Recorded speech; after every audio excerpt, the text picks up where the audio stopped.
Welcome back, Warriors. It's me, Linda B. Thank you all so much for joining me here today. We have a full night of things to talk about today. Warriors, welcome. Michael Rodriguez, Ironeer, June Stanley. Thank you all so much for joining me here today. Don't forget, before this video ends, don't forget to smash the like button, comment. I want you to end up sharing this video. Also, I just am starting a new show called The Linda B Show. All right, it's going to be premiering on the 17th, December 17th. I was going to start it at 8 p.m., but the show is going to premiere at 10 p.m. Eastern. It'll be like a nightcap show. So the Linda B Show will begin, the very first show, Tuesday, December 17th at 10 p.m. Eastern Standard Time. We talk about relationships, religion, cultural things, any and everything except politics, even though it might slip in there every now and again. But check me out there. Support me on that channel. Thank you so much. We're going to start off with a quick prayer. Dear God, we thank you for today. We thank you for your grace, God. We thank you for who you are and that you love us so much, despite the fact that we don't always do what we're supposed to do. We pray that you lead and guide this country back to you in Jesus' name. Amen. All right, you guys. Okay, so as you saw from the title, we're talking about Big Tish is still, not going to give up. Letitia James, the Attorney General of New York, she's still going after this civil fraud case after Donald Trump. But there are some other things I want to talk about. Yeah, there's a lot of other things I want to talk about. Hello. And you guys, again, thank you for your support. So it's a lot going on out here in the world right now. It's a whole lot going on. You guys, excuse me. Oh, I apologize for that. Let's start off with Letitia James because she is about the most annoying person that you could ever imagine. Let's talk about this. Now, if you're looking at my screen, it's saying that Letitia James is refusing to drop the fraudulent $470 million civil verdict against Trump. All right, so who is ready to see her prosecuted for her abuse of power and election interference? Check this out. Its $470 million civil fraud judgment against President-elect Donald Trump. Joining us now with more is MSNBC's Lisa Rubin. Lisa, good morning. What does this mean? Good morning, Jose. President Trump's lawyers are trying to get the New York Attorney General to set aside that case. But as they said in their letter today, they're refusing to do so because that case, which was a civil litigation, is primarily and almost exclusively about his pre-presidential conduct and running the Trump organization. And as they say in their letter, there are over a dozen other defendants who are part of that $450 million plus civil fraud judgment. I want to point out also that this is part of their strategy to sort of extend the presidential immunity argument from the opinion over the weekend. You can see them do that with the New York DA's office as well. That office's brief in response to a motion to dismiss the New York hush money case, where there is also a verdict, is expected later today. We should expect to see them also fight back against the idea that the judgment has to be thrown out merely because Trump is going to be president again. Lisa Rubin, thank you. All right, guys. So what do you think about that? Because Letitia James wants to keep on with this whole civil fraud case, and she doesn't want to give up. She said the night, well, it was right after the election, and she was scared looking. She looked like she was going to poop on herself. She was no longer that really arrogant, loud person. She actually said she did not expect the election to turn out the way that it did. But she still says they're going to go after him because this was things that were done before he was president. And we're going to see how it goes, because right now we honestly have just over a month. We have about 40 something days maybe before January 20th. Oh my gosh, it cannot get here soon enough, guys. It cannot get here soon enough. And when you're talking about really going after somebody, these people are just trying to get him. Okay. They want to get him. This is all about getting a person. This is not about really something that he did wrong. This is about preventing him from straightening things out. Y'all know that's what it is. And they are so scared that they're going to actually be facing some prison time because they don't really know whether or not Donald Trump is going to come after them or not. He says he's not. I don't know. He says he's not. but you're talking about very dangerous people. But in her instance, I think pride is getting to her. She doesn't want to look like a failure in this regard. So I don't know. You guys tell me what you think about how this is actually going to turn out. Just let me know. And also in other news, now you know I got to talk about this Luigi Mangione. Okay, Luigi Mangione, the 26-year-old man who is the alleged murderer or alleged assassinator of the UHC CEO Brian Thompson. There's that video that you see going around. I did a video about it today. You actually see him unaliving the man right there, and his gun gets jabbed. And he was caught at this Pennsylvania and Altoona, Pennsylvania, this McDonald's, and there was a customer who told the employee, and he was arrested there. And so I'm going to show you a clip concerning this. I do believe that Letitia James is going against God's will. I mean, I do believe that she is. But I wanted to show you this because this woman, this whole situation with Luigi is frightening as well. So let's just take a look at this clip. The man charged with the murder of a healthcare executive in New York has appeared in court today in Pennsylvania for an extradition hearing. Luigi Mangione was heard shouting and yelling as he arrived. His lawyer said his client is contesting extradition. Now, you know, you saw him, right? I'm going to play this back again. He's saying this is an insult to the intelligence of Americans. And some people were saying that that's really not him. What? I don't know what that's all about. He was heard shouting and yelling as he arrived. His lawyer said his client is contesting extradition. The judge has denied bail. That Tawfiq is following developments from New York. Outbursts in court. What is he contesting, and why would he not want to go back to New York, Neda? Well, Christian, he is contesting that extradition.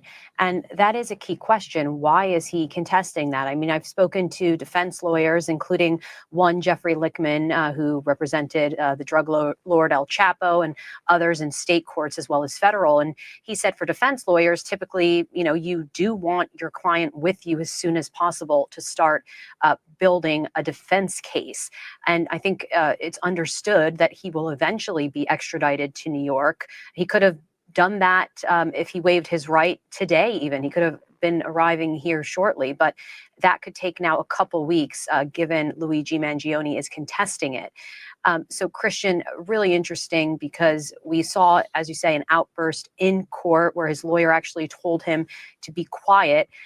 What I heard from Jeffrey Lichtman, again, this defense lawyer I was speaking to, was that he thinks he may have a viable extreme emotional disturbance defense in New York, which would help lower, for example, a charge of murder to manslaughter and would lead to a much lower sentence. Wait a minute. She said a viable, some kind of, let's go back and hear that again. Well, a charge of murder to manslaughter and would lead to a much lower in New York, which would help lower, for example, a charge of murder to manslaughter and would lead to a much lower sentence.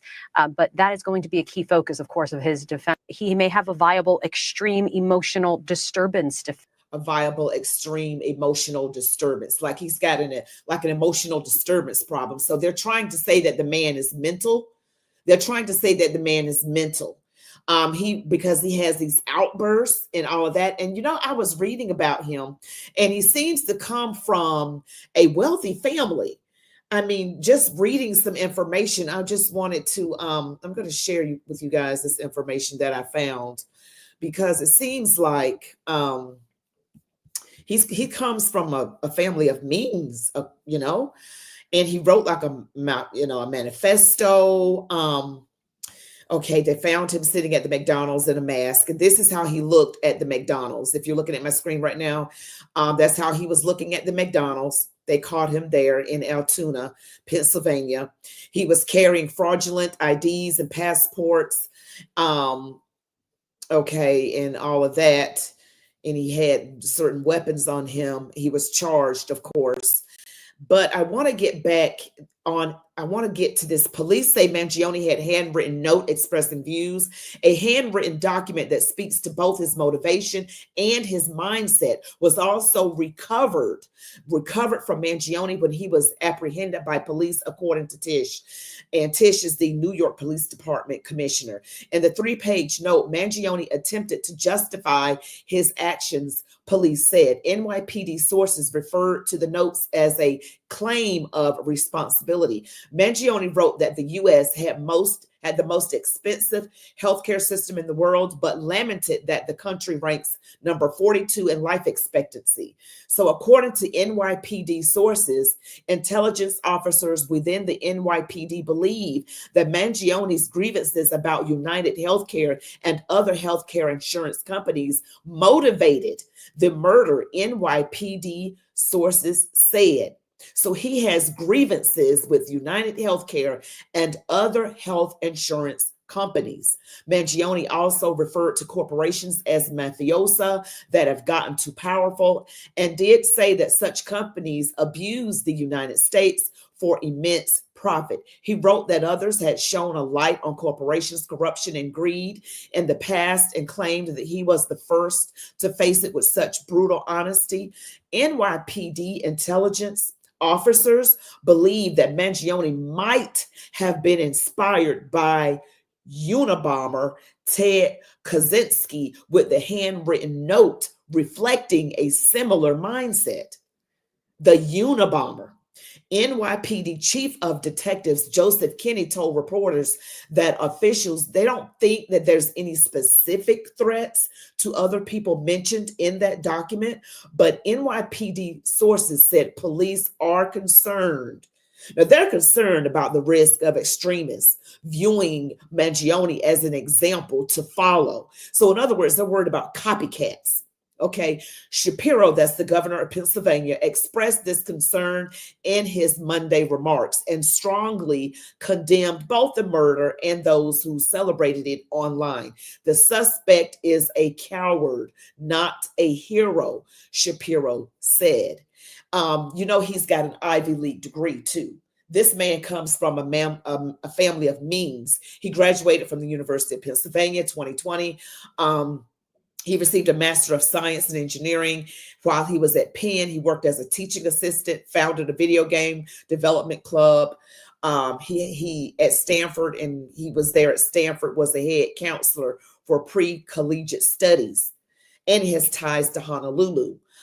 His last address was in Honolulu. Now, this just reminds me of that guy, Ryan Ralph, the one that tried to allegedly tried to assassinate Donald Trump back in September, when he was at his West Palm Beach golf course near Mar-a-Lago. So his residence was in Hawaii as well. I don't know. I just thought about that, not saying there's any kind of connection, but I just thought about that. According to an Instagram video posted by the Surf Break, Mangione had been living there at some point, and he was a resident at the Surf Break Co-Living's Honolulu location. Now he has, he's related to a prominent Maryland family as well. Prominent Maryland family. And his folks purchased the Turf Valley Country Club and Hayfields Country Club. So he comes from a family that owns country clubs. Okay. And he was in all of these other things that he seemed pretty prominent, like he was upwardly mobile, and all of that. So I don't know what could have been going on in this young man's mind that would cause him I think it's got to be more than that. I don't even know if I think that this is a one-man job. I don't know if it's a one-man job. This could honestly be the act of more than one person. I don't know. Could it be? And then some people actually saying that is not the person that we saw in the video, that is not the same person. I mean, the face looks a little bit different to me, but maybe it just could have been just the graininess of the camera or what have you, but I don't know. And so Lori Flynn said, I think if you murder someone, then you're pretty mental. Yeah, probably so. But I don't know. I think some people might be a little bit diabolical. I don't know if they're just, some people have some things going on. I think, I don't know. There's so many different cases out there in the world. You know, some it might be mental, some it might be they're just evil. Um, I don't know, or they just got really desperate. I'm not sure. I'm not sure. But this young man has quite the connections and tied to wealth, an Ivy League graduate, and he's very young. And you know, these silly women are all over social media saying that he's very attractive. You know, they want to, you know, be alone with him and things like that. I'm like, really? Him? He's got issues. He's got major, major issues. But the thing about it is, yeah, we'll just have to see what goes on with that. Now, in other news, I want to also share with you something else. It is in regards to the Prime Minister of Canada and what he is saying right here. Now, this is Justin Trudeau.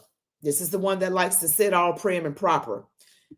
President-elect Trump got elected on a commitment to make life better and more affordable for Americans. And I think people south of the border are beginning to wake up to the reality that tariffs on everything from Canada would make life a lot more expensive for Americans. So that's part of the argument.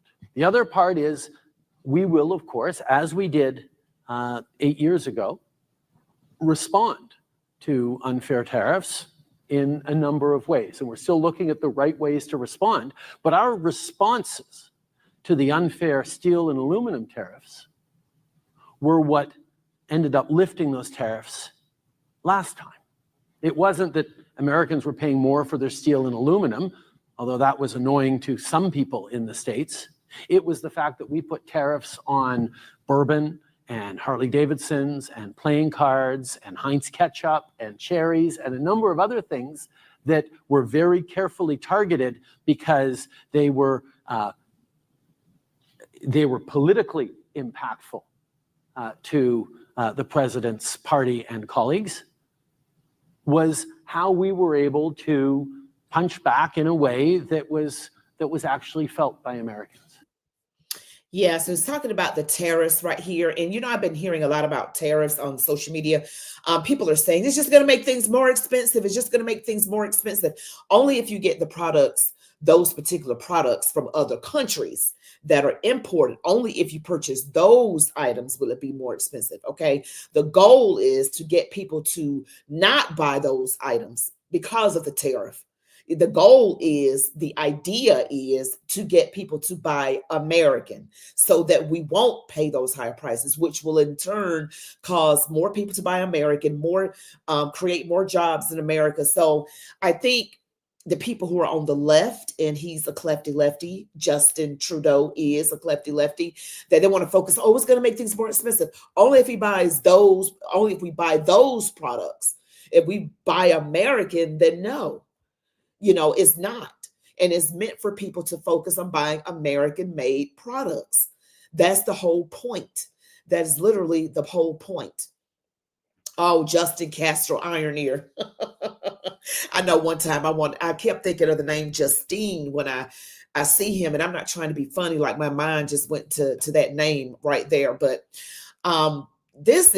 I'm so happy about what's going on right now with Donald Trump and his cabinet picks and other things. But that's really all I have for you guys tonight. I know this was a very short live. I thought it was going to take a long time, but I want to see what's going to. Oh, and another thing I wanted to mention to you guys too, Fonnie Willis.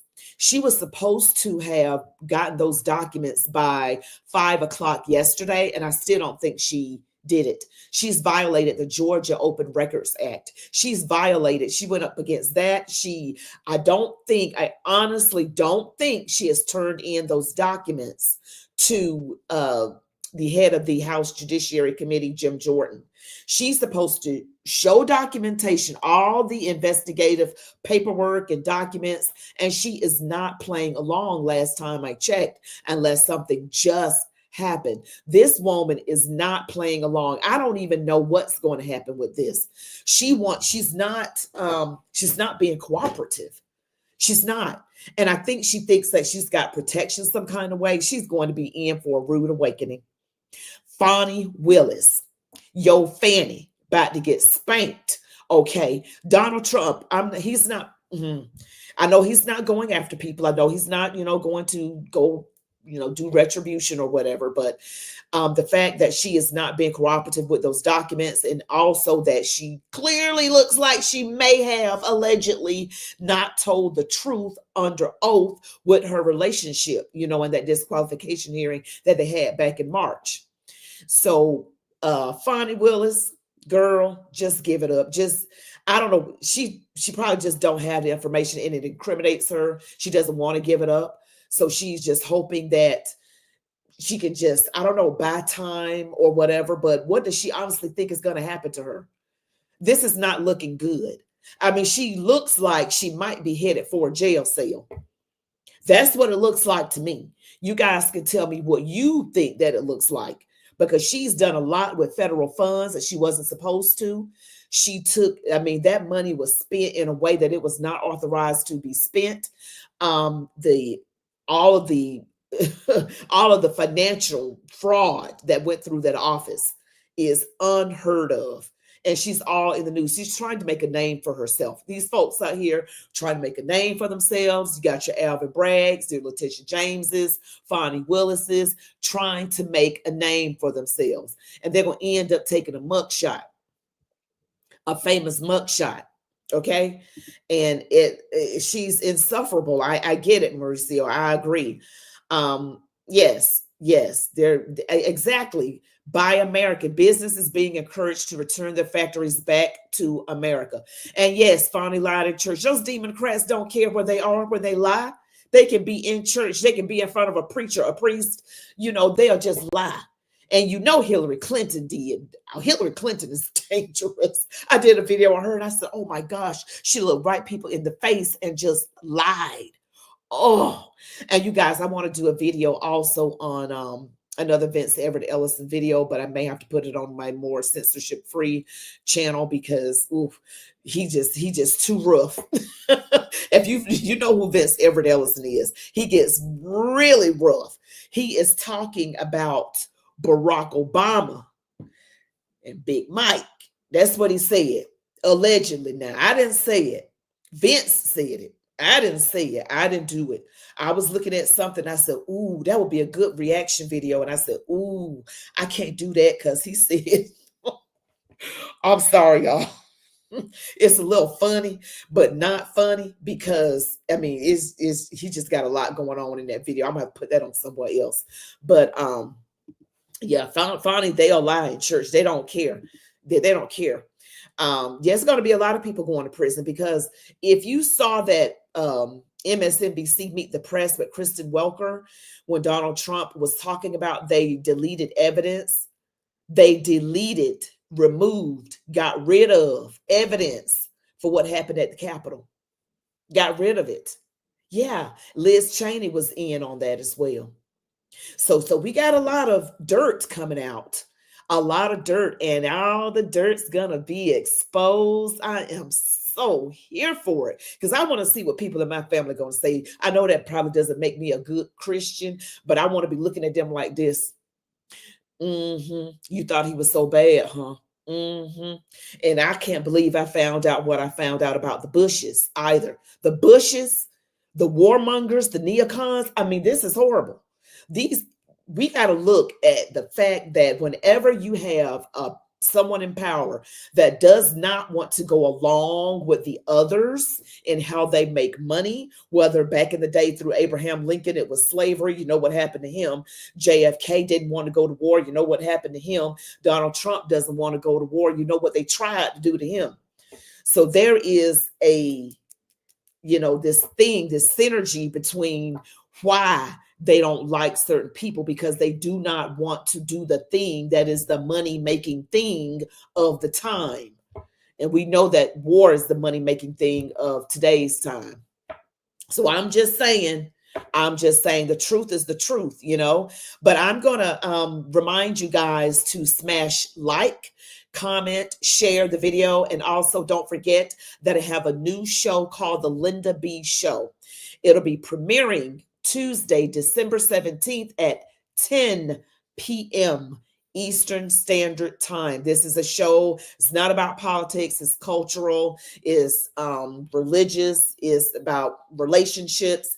All the things. It might slip political, but very nonpartisan.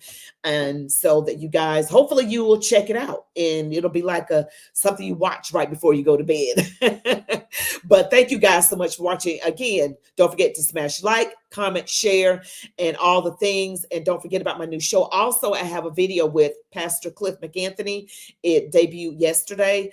Go and watch that video. Go and increase the likes and the views on that video. I really need your help there. Thank you all so much for joining me here. You guys are so amazing. I can't wait to see who gets pardoned either, Lori Flynn. That would be absolutely amazing, guys. Thank you so much for joining me here. You all be blessed. Love God, your families, these United States of America, and march on, warriors.